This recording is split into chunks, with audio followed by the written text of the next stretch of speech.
एक बार फिर से स्वागत है। दोस्तों, हर एक व्यक्ति का जीवन दुख, परेशानी और संघर्ष से घिरा हुआ है। हर एक व्यक्ति के जीवन में ऐसा क्यों है?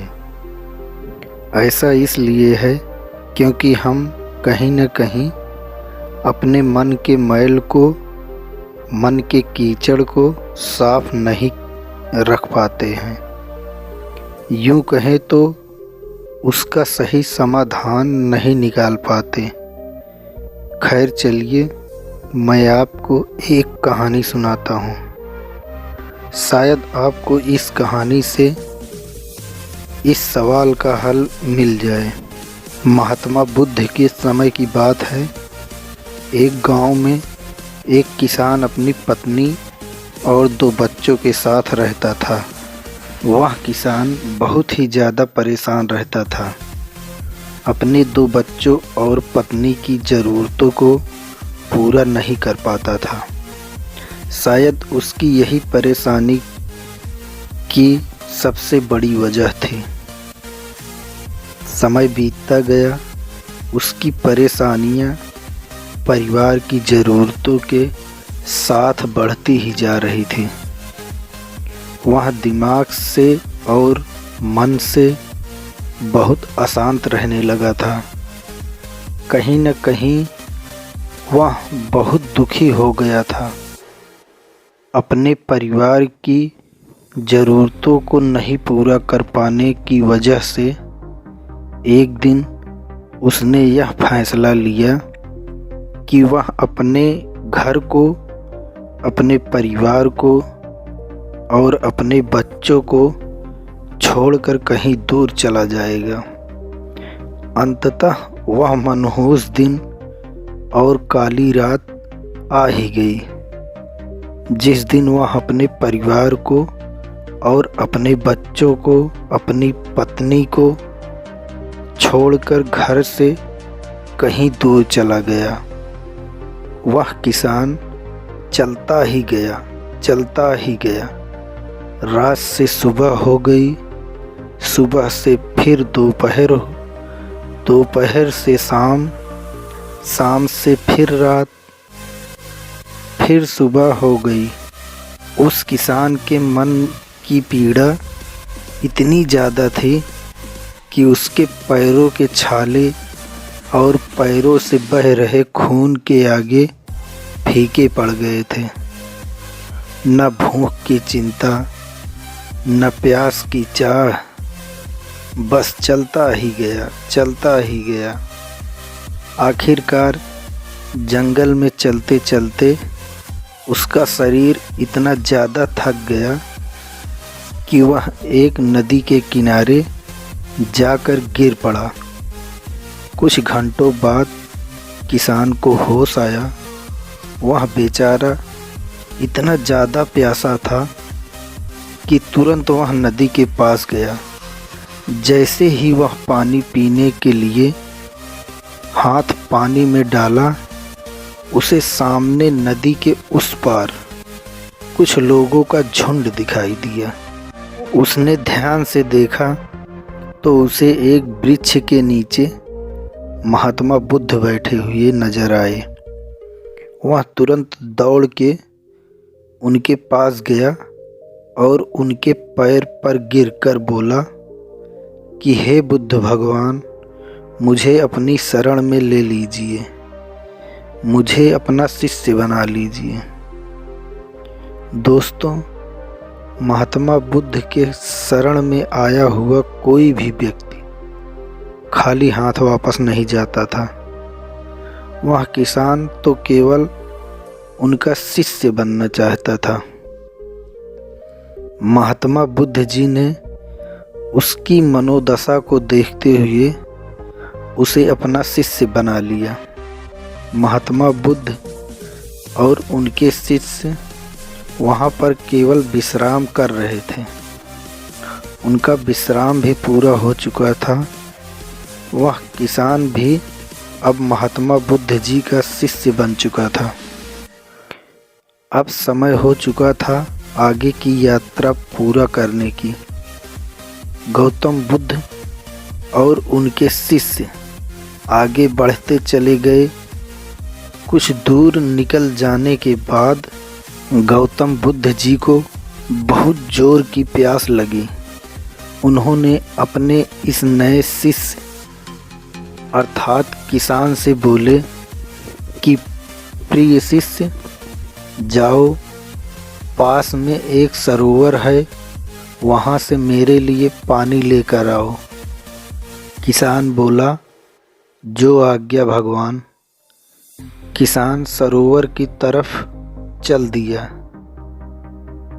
सरोवर के पास जैसे ही किसान पहुंचा, उसने देखा कि उस सरोवर में बहुत सारे जानवर उछल कूद कर रहे थे। वे सारे जीव जंतु किसान को देखते ही वहाँ से भाग गए। किसान बहुत ही खुश हुआ और सरोवर की तरफ चल दिया लेने के लिए।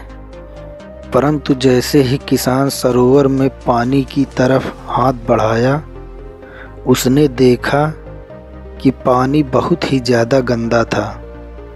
किसान निराश होकर वापस गौतम बुद्ध जी के पास आ गया।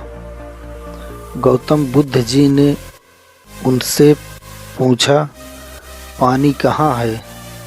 किसान ने दुखी भरे शब्दों के साथ कहा, हे भगवान, मैं जैसे ही उस सरोवर के पास पहुंचा तो मैंने देखा कि उस सरोवर में काफ़ी सारे जीव जंतु उछल कूद कर रहे थे और उनके उछल कूद करने की वजह से उस सरोवर में ज़मीन के तल में बैठी हुई सारी गंदगी, सड़े हुए पत्ते उस पानी में घुल मिलकर एक कीचड़ का रूप ले लिए थे। यही कारण है कि मैं वह पानी लेकर नहीं आया, क्योंकि वह पानी नहीं कीचड़ हो चुका था। महात्मा बुद्ध जी उस किसान की बातों को समझ गए और मुस्कुराते हुए उन्होंने कहा कि मैंने तुमसे सरोवर का पानी मांगा था। मैंने यह नहीं कहा था कि पानी अगर गंदा हो तो पानी लेकर मत आना। उन्होंने अपने दूसरे शिष्य से अनुग्रह किया कि जाओ और सरोवर से पानी लेकर आओ। उनका दूसरा शिष्य निकल पड़ा पानी लेने के लिए और कुछ देर बाद वह पानी लेकर वापस आ गया। आश्चर्य की बात तो यह थी कि दूसरे शिष्य द्वारा लाया हुआ पानी बिल्कुल साफ था और उससे भी बड़ी असमंजस की बात यह थी कि सारे के सारे शिष्य बड़े ही आश्चर्यचकित हो गए कि यह करिश्मा कैसे हो गया, क्योंकि पहले शिष्य ने यह बताया था कि पानी कीचड़ हो गया था।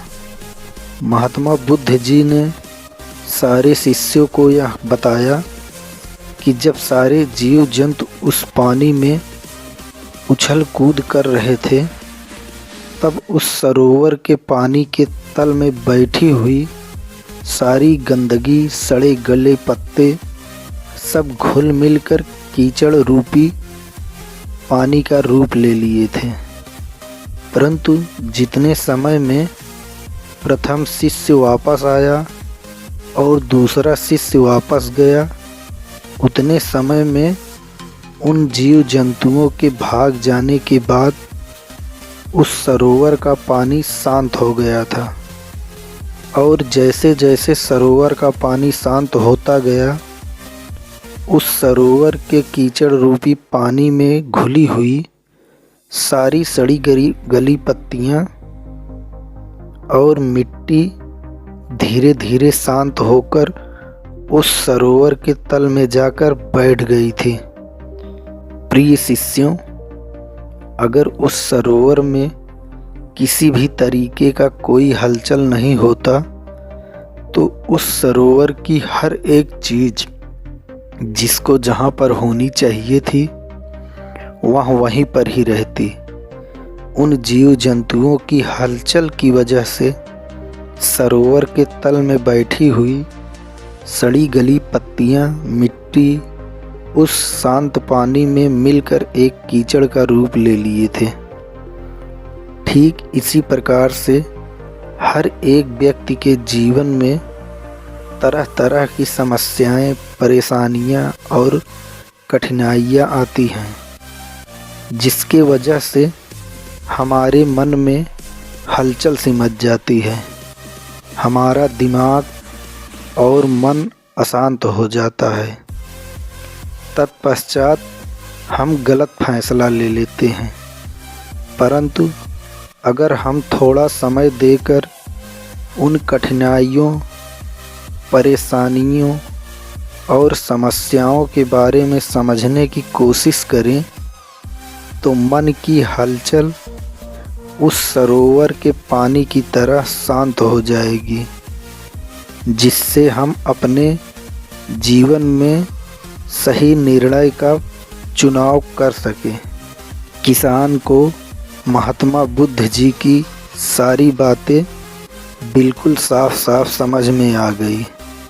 उसे यह भी समझ में आ गई कि उसके परिवार में आई हुई सारी दिक्कतें, परेशानियां भी इसी सरोवर के सड़ी गली पत्तियां और मिट्टी रूपी कीचड़ की तरह है। बस ज़रूरत है थोड़ा समय निकालकर मन को शांत करते हुए उन परेशानी, दिक्कतों के बारे में समझने और उसका समाधान निकालने की। दोस्तों, समय के साथ साथ हर एक इंसान की ज़रूरतें बढ़ती ही जाती हैं। हो सकता है किसी की ज़रूरत कम हो सकता है किसी की ज़रूरत ज़्यादा हो, लेकिन हमें उन ज़रूरतों को पूरा करने के लिए मेहनत तो करना ही पड़ता है। हाँ, यह ज़रूर है कि मेहनत करते वक्त हमें बहुत सारी कठिनाइयों और समस्याओं का सामना करना पड़ता है।